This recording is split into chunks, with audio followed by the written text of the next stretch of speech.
We look at ourselves as a platform to foster sustainability as a way of life. It's also about fostering social innovation, fostering social entrepreneurship. In the long run, what really matters is this informal kind of mentorship. So the way to identify social needs is actually to spend a lot of time in the field. One of the ways in which social innovation is driven is informally. Every activity has to be socially relevant. I am R Ganapathy, Chief Operating Officer at Wilgrow, based in Chennai.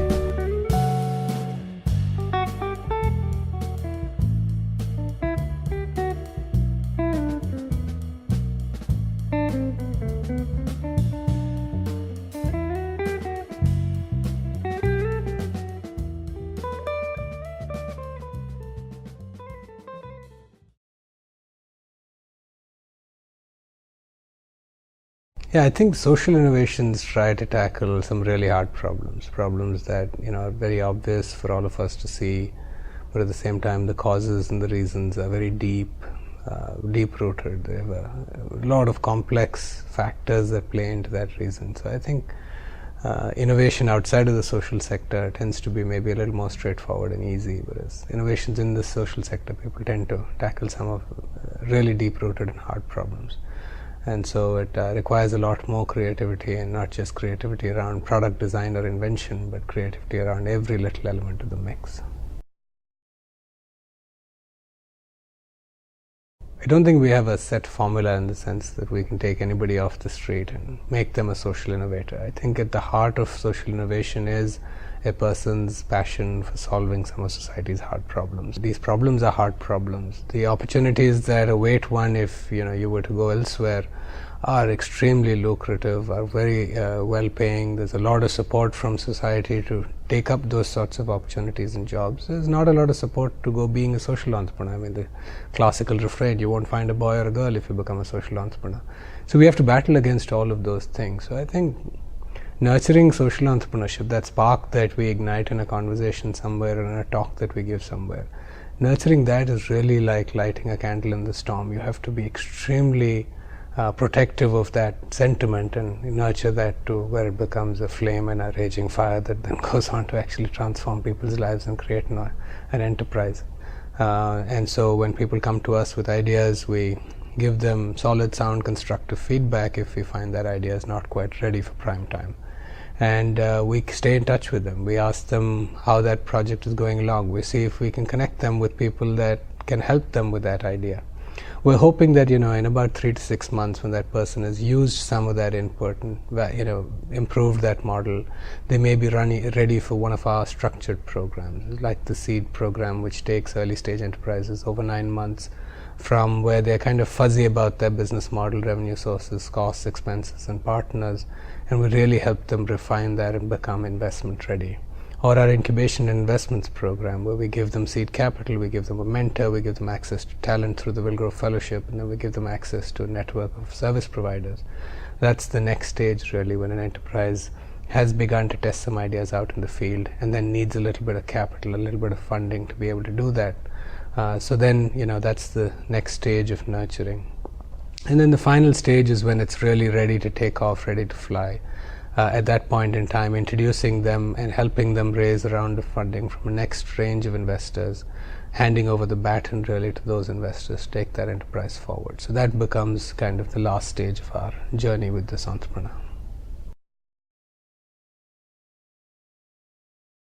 I think more work needs to be done. There's something we're going to experiment with this year, which is what we're calling an entrepreneur in residence program, which takes somebody who's probably just a fresh engineer or has worked for a year or two and therefore is relatively inexperienced, only has an idea, really doesn't have a running enterprise on the ground, and to take that individual and provide them with a protected environment in which they can work on that idea. And then lots of intensive mentoring and hand-holding through that journey.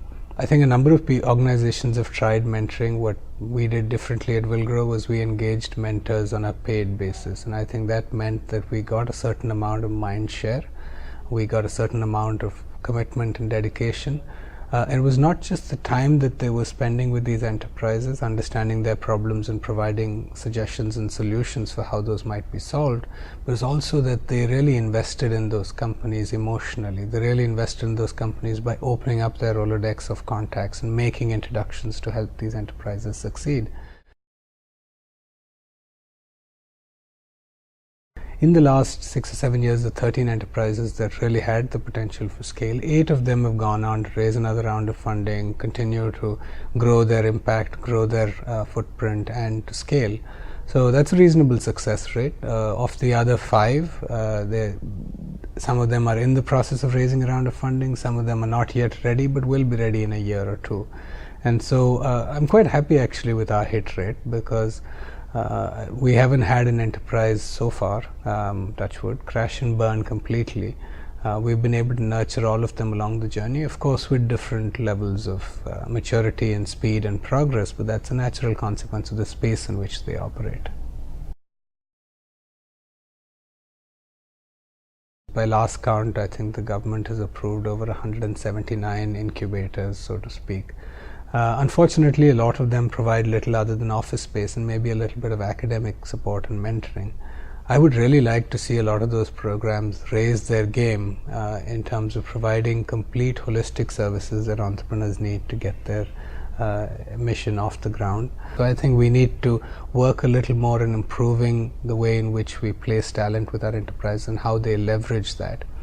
We haven't done as good of a job, I think, yet on building that network of service providers, because in India, getting things done is quite a problem, and if you can assemble a network of service providers that can take a lot of the load as far as the non-core activities of an enterprise are concerned, I think our entrepreneurs will benefit tremendously from that. If you're in the information flow, it should be fairly easy to find the various programs and then reach out to them and connect with them. The ones that I'm concerned about are people who are working in small towns, and these are people who are much closer to the problem perhaps. They could have experienced this firsthand. We have to figure out creative ways by which we get to a lot of these small towns. There are various movements that we could tap into. For example, could the Rotary movement be a pathway? There are Rotary clubs all over the country, and these are service-minded organizations. Can we be spreading the word that, hey, there is this support infrastructure that exists, come on, tap into it? Could we be working through the government and the entrepreneurial development institutes that the government has set up at various places? There's nothing that can replicate that sort of customer intimacy, that sort of empathy of the situation in which your product or service is going to be used, and just immersion in the customer and in the customer problem. One big piece of advice is just get out there, spend as much time as you can, live the life of your customer, understand their pain properly, and then you'll find that the ideas that you come up with and the solutions that you develop will be much, much richer, and your probability of success will be much higher.